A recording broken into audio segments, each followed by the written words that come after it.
Welcome to our channel. Today we how to connect Google Cloud Functions with Zapier using AI triggers step by step clearly. Start by navigating to the Google Cloud Console. Once you're logged in, create a new project or select an existing one. Go to the Cloud Functions section on the left sidebar. Click on the Create Function button. Fill in the required details such as function name and description. In the Trigger section, select HTTP. Next, choose the runtime environment suited for your application, like Node.js or Python.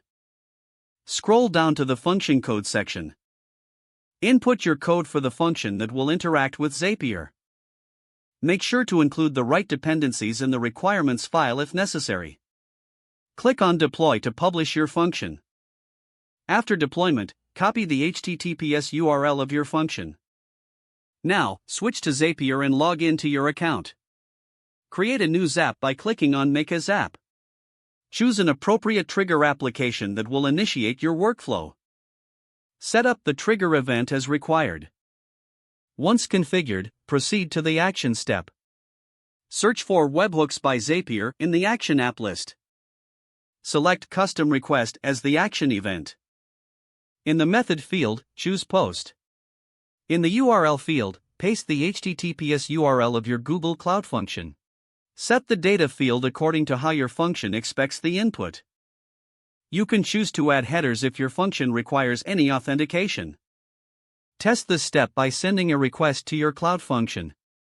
Verify that your Google Cloud function handles the request correctly. If everything works, give your Zap a name and turn it on. Your Google Cloud functions are now connected with Zapier using AI triggers. If the page does not load, refresh the browser or try again in a private or incognito window. Make sure you are using the correct email address, then retype it carefully to avoid small typos. If your password is not accepted, use the reset option and create a new strong password you can remember. Check your spam folder for verification or security emails, then complete any requested confirmation steps. Don't forget to like this video and subscribe to our channel for more step-by-step tech guides.